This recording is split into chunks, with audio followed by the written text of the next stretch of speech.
പരിശുദ്ധമായ മസ്ജിദുൽ ഹറാമിൽ നിന്ന് മസ്ജിദുൽ അഖ്സ വരെയുള്ള യാത്രയ്ക്ക് ഇസ്റാ എന്നും, മസ്ജിദുൽ അഖ്സയിൽ നിന്നും 7 ആകാശങ്ങളും താണ്ടിയുള്ള യാത്രയ്ക്ക് മിഅ്റാജ് എന്നും പറയുന്നു.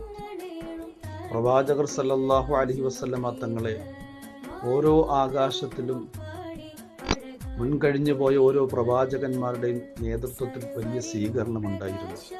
ഒന്നാം ആകാശത്തിൽ മനുഷ്യപിതാവും ആദ്യ പ്രവാചകനുമായ ആദം നബി അലൈഹി സ്വലാത്തു വസ്സലാമിന്റെ നേതൃത്വത്തിലും, രണ്ടാം ആകാശത്തിൽ മഹാനായ ഈസാ നബി അലൈഹി സ്വലാമിന്റെയും യഹ്യാ നബി അലൈഹി സ്വലാമിന്റെയും നേതൃത്വത്തിലും, മൂന്നാം ആകാശത്തിൽ യൂസുഫ് നബി അലൈഹി സ്വലാമിന്റെ നേതൃത്വത്തിലും, നാലാം ആകാശത്തിൽ ഇദ്രീസ് അലൈഹി സ്വലാമിന്റെ നേതൃത്വത്തിലും, അഞ്ചാം ആകാശത്തിൽ ഹാറൂൻ നബി അലൈഹി സ്വലാമിന്റെ നേതൃത്വത്തിലും, ആറാം ആകാശത്തിൽ മൂസാ നബി അലൈഹി സ്വലാമിന്റെ നേതൃത്വത്തിലും, ഏഴാം ആകാശത്തിൽ ഖലീലുല്ലാഹി ഇബ്രാഹിം നബി അലൈഹി സ്വലാമിന്റെ നേതൃത്വത്തിലുമാണ് പരിശുദ്ധമായ യാത്രയിലെ സ്വീകരണ പരിപാടികൾ നടന്നത്.